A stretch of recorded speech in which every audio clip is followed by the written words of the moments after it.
How's it going, everybody? Welcome back to the channel, and today I'm going to be covering El Camino, so let's get straight into it. If you haven't watched Breaking Bad, then I do recommend that you go watch it before you watch this, and go watch the movie before you watch this, because I do have spoilers ahead, so just be warned. So El Camino comes right after the events of Breaking Bad, the season finale where you see Walter shot down on the ground, and so then you have Jesse that escaped from the captivity of the neo-Nazis, and he is now like looking to get away from the cops, because obviously everyone found out that Jesse Pinkman was involved with the whole drug running business, and that Walter White was Heisenberg, and he was like the second-hand man, and they want to like interrogate him, and they want to get him, and so you see all the cops trying to chase after him, and he runs directly into Skinny Pete's house, and that's basically where the movie begins, where he sees Skinny Pete and Badger again, and they see how beat up he is and how like torn he is. Like, you can clearly see that they did a number on him, on his mental health, and all these like really brutal things to him. And you can definitely see by like how the movie goes that the treatment was really bad, but honestly, like, they did give him like he went to Todd's house and he did all these different kinds of things for Todd. But they treated him as a slave nonetheless, made him sleep in a cage. They killed his girlfriend. And so he was definitely looking for revenge. And he did get his revenge at the end of the show where Walter kills them all. But now it's his quest to escaping, to leaving behind the life of Jesse Pinkman and everything that happened. And so now you have Jesse trying to run for his life, trying to get away from the cops. And so he goes to like the person that made Walter disappear at the end of at the end of the show, why Walter took 1 year to come back to Albuquerque, and who made Saul disappear. And if you've seen Better Call Saul, then you know that.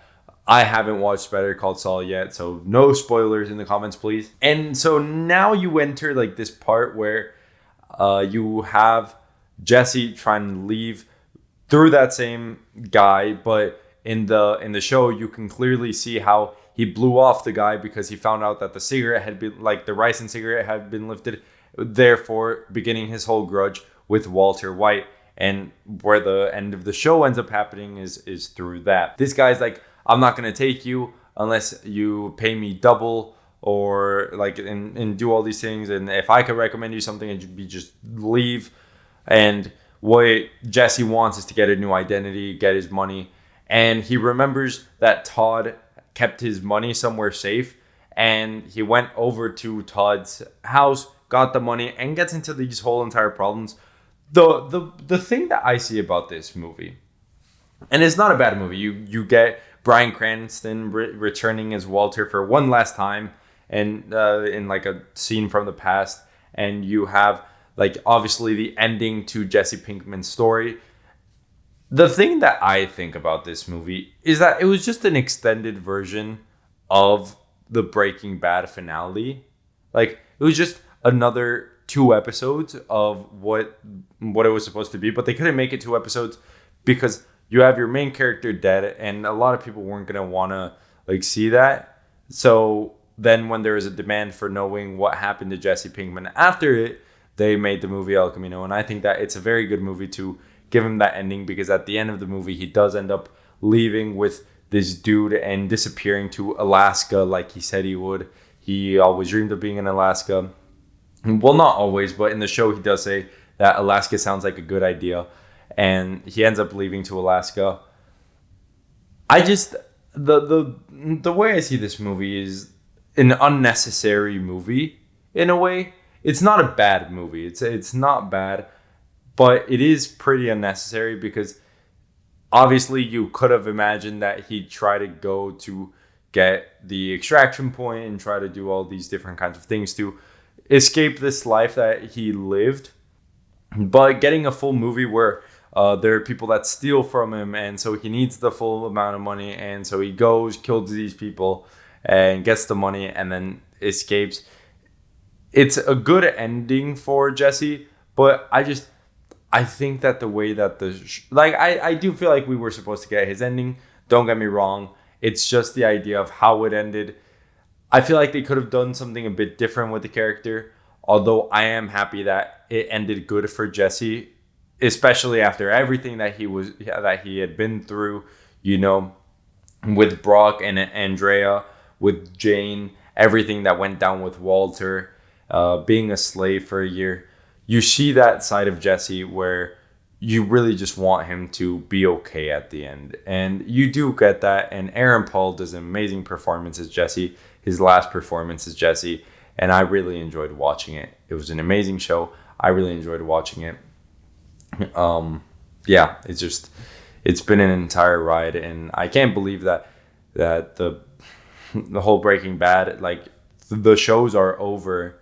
I still need to finish Better Call Saul. I'm working on it. I'm working tirelessly on it, but I do need to get to watching that because I can't wait to see how all of these stories pan out. But the thing with Better Call Saul is that it's a prequel, and this is supposed to be a sequel to what happens in Breaking Bad. Breaking Bad is the goated show, and for a movie that comes after the goated show, it's not that bad, you know, because at the end of the day, they're trying to close off the door to this character that they kind of left open, and people wanted it to be closed. And so having this story, I think that it's very just and it's a very good ending, and I really liked it. So to give this movie something, I'd give it an 8.3 out of 10. It's not a bad movie by any means, and it's really good. I really did enjoy it. It was an enjoyable watch. Just the thing is that the movie does feel like an extended episode, and so that's where it kind of like loses me, because I feel like it should have just been an episode or two, and that the movie just tried to like stretch out this story just to try to get more, like just to get the title of the movie. But at the end of the day, it was a really good episode, and I really did enjoy it. So if you guys have enjoyed this video, then definitely do hit the like button. Comment down below what you guys think of El Camino. What was your favorite part of the movie, or what was your favorite part of the Breaking Bad show in general? I really enjoy the show. It's one of my favorites, and I know that it's like gonna like last generations. It's an amazing show, amazing cinema. And hey, if you guys have enjoyed this video, then definitely do hit the subscribe button. It helps support me and this channel.